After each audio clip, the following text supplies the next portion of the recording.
दोस्तों नमस्कार। मध्य प्रदेश के मतदाता तमाम दलों के उम्मीदवारों का भाग्य ईवीएम में बंद कर चुके हैं, जो 3 दिसंबर को खुलेंगी।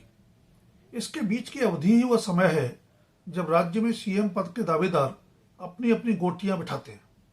यह दिलचस्प है कि गुटबाजी के लिए बदनाम कांग्रेस में सीएम पद के लिए कोई मारामारी नहीं, जबकि अनुशासित भाजपा में आधा दर्जन ज्ञात दावेदारों के अलावा कुछ छुपे रुस्तम भी दांव लगने की आस में है। सत्ता का खेल भी अजब है।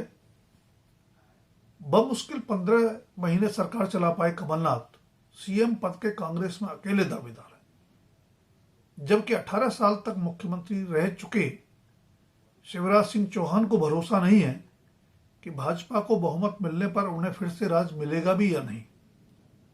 पिछले चुनाव में 230 सदस्यों वाली विधानसभा में बहुमत से 2 सीटें कम रह जाने के बाद कांग्रेस को कमलनाथ के नेतृत्व में छोटे दलों और निर्दलियों के सहारे सरकार बनानी पड़ी थी। पहले मुख्यमंत्री पद और फिर राज्यसभा की सीट भी अपने हाथ से फिसल जाने पर ज्योतिरादित्य सिंधिया ने 15 महीने बाद 22 विधायकों के साथ कांग्रेस का हाथ झटकते हुए कमल थाम लिया तो कमलनाथ सरकार गिर गई और तय सुधार रणनीति के तहत शिवराज सिंह चौहान के नेतृत्व में भाजपा की सत्ता में वापसी हो गई। राहुल और प्रियंका गांधी के निकट समझे जाने वाले सिंधिया के भाजपा में चले जाने का राजनीतिक असर तो 3 दिसंबर को चुनाव नतीजों से पता चलेगा, लेकिन मध्य प्रदेश कांग्रेस में गुटबाजी लगभग समाप्त हो गई है। टिकट वितरण को लेकर असंतोष के अपने निजी और स्थानीय कारण होते हैं। ऐसे में अब अगर 3 दिसंबर को मतगणना में कांग्रेस को स्पष्ट बहुमत मिल जाता है या फिर 2018 की तरह बहुमत के नजदीक पहुंच जाती है, तो कमलनाथ मुख्यमंत्री पद के एकमात्र स्वाभाविक दावेदार होंगे। इसके उलट भाजपा की सरकार बनने की स्थिति में कोई दावे से नहीं कह सकता कि सीएम कौन होगा। बेशक दावेदारों में गिनती शिवराज की भी हो रही है, पर वह स्वयं समझते हैं कि वह आखिरी पसंद होंगे आलाकमान की। मुख्यमंत्री पद पर रहते हुए भी उन्हें जिस तरह उम्मीदवारों की चौथी सूची में टिकट मिला, उससे इन अटकलों को बल ही मिला कि आलाकमान शिवराज को पसंद नहीं करता। क्यों पसंद नहीं करता, इसकी चर्चा फिर कभी करेंगे। लेकिन जिस तरह 3 केंद्रीय मंत्रियों समेत 7 लोकसभा सदस्यों को विधानसभा चुनाव लड़वाया गया, उसका स्पष्ट संदेश यही है कि शिवराज मुख्यमंत्री पद के लिए एकमात्र संभावित दावेदार हरगिज नहीं है। यह भी कि जिन स्थानीय समीकरणों को प्रभावित करने के मकसद से ही सही हैवीवेट नेताओं को विधानसभा चुनाव लड़वाया गया है, वे भी सीएम पद की दौड़ में हैं।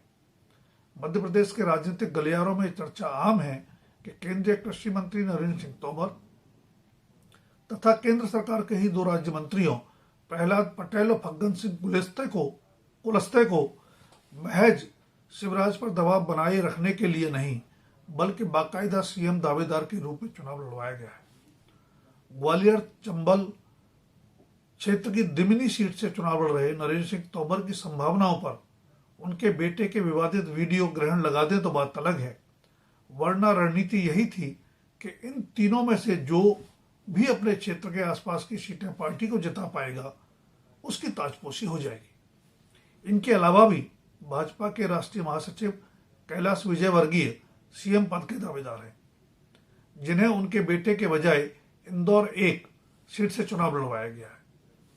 विधानसभा चुनाव लड़ने वाले अन्य सांसद भी अपने राज्य में सत्ता की कमान संभालने की लालसा रखते हैं, लेकिन चुनाव न लड़ने वाले प्रदेश भाजपा अध्यक्ष एवं सांसद वीडी शर्मा इस दौड़ में छुपे रुस्तम साबित हो सकते हैं, जिन्हें प्रधानमंत्री नरेंद्र मोदी का विश्वस्त माना जाता है। पर इन संभावित दावेदारों की संभावनाएं तभी ज्यादा बेहतर होती नजर आएंगी जब भाजपा स्पष्ट बहुमत से सरकार बनाने की स्थिति में हो।